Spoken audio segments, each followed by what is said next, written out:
what's your dream lifestyle qaabkee ayaad rabtaa inaad u noolaato mustaqbalka nolol nuuceeyaad rabtaa inaad ku noolaato weli ma isweydiisay lifestyle-ka ku qorshaysan inaad ku noolaato mustaqbalka what will you be 2 years from now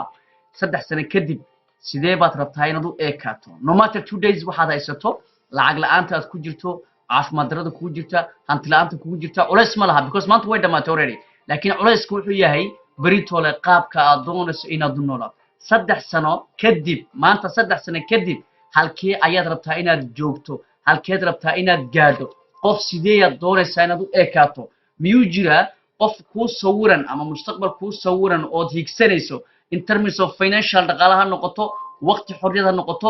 ha noqoto inaad yeelato hanti guri inaad yeelato gaari inaad yeelato dalxiis inaad aado masaakiin inaad caawito haye waxaad doontaa noqotee miyuu jiraa wax kuu cayiman adiga oo doonaysa inaad gaadho mustaqbalka fog miyuu jiraa waayahay haddaba waxaan galaynaa iminka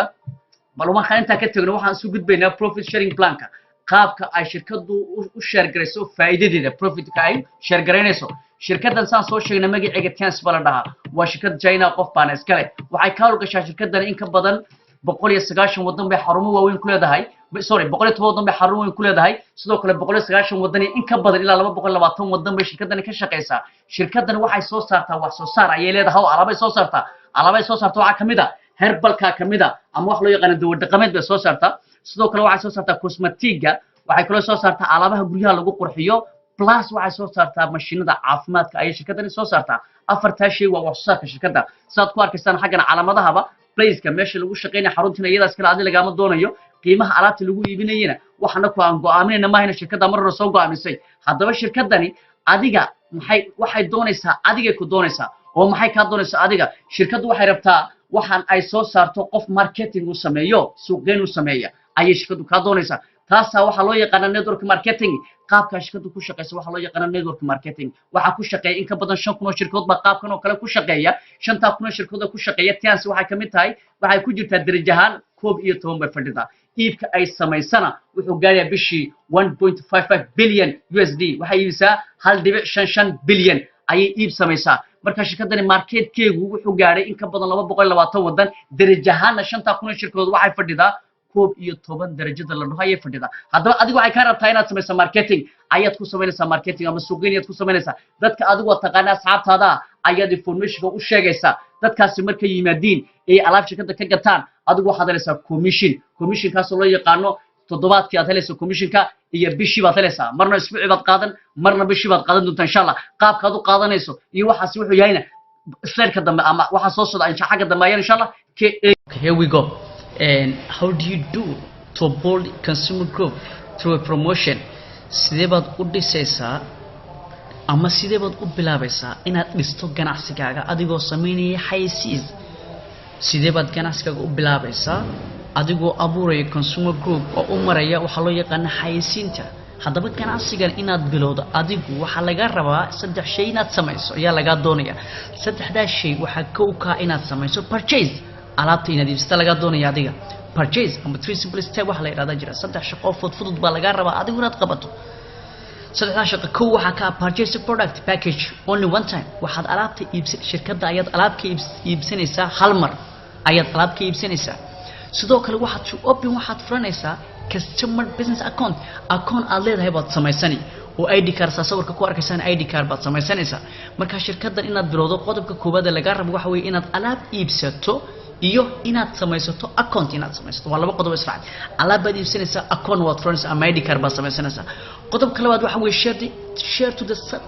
to the inner circle waxaad la wadaagaysaa information kood u sheegaysaa saaxiibada baad u sheegaysaa waa true promotion give away xayeysiintii weeyaan waxaad u sheegaysaa asxaabtaada waxaana isticmaalaysaa laba wado ah physical iyo online baad samayn kartaa physical hana qofkood ku siin kartaa informationka online hana waad isticmaali kartaa because online ka waxaad isticmaali kartaa chatting waad samayn kartaa ama calling waad samayn kartaa waxa laga rabaa kaliya inaad la wadaagto informationkan ama macluumaadkan 3 ilaa 5 qof baa laga rabaa inaad la wadaagto taas waxa ka dhigan tahay haddii aad maalinta 30 daqiiqo waqtigaaga ku bixiso ganacsigan uu kugu filan yahay qodobka saddexaad waxa weeyaan inaad samayso teach inaad barto inner circle-ka dadkii aad keentay inaad barta laga rabaa information shirkadda inaad barta laga doonaya waxaad ku bari kartaa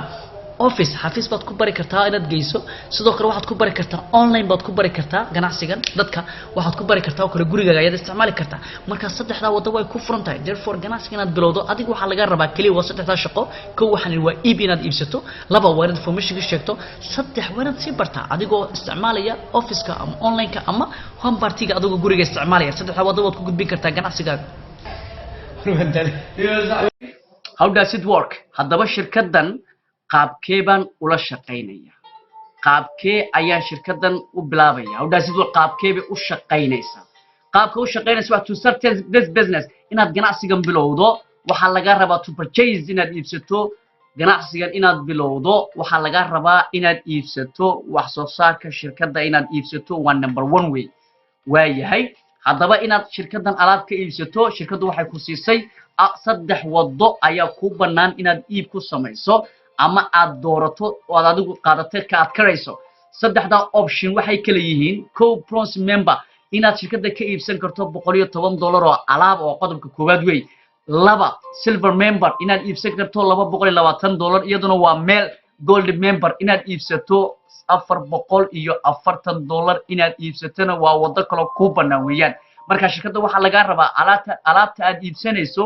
saddexda mid kamida u bay noqonaysaa kii adigu jeebkaaga ka aboodo ayaad iibsanaysaa farqiga u dhaxeeya wuxuu yahay saad ku arkaysaan lacag ahaanba mid $800 mid 2000 midna 4000 lacagtaas waxay tahay xaggan aan ka fahmaynaa markaad alaab bronze member $110 oo lacag hadaad alaab kaga gadato shirkadda oo $110 alaab ka iibsato shirkaddu waxa ku siinaysaa 10% baad ku leedahay hadaad iibsato 220 shirkaddu waxa ku siinaysaa 15% bay ku siinaysaa hadaad gadato 440 shirkaddu waxa ku leedahay 18% baad shirkadda ku leedahay ku siinaysaa adiga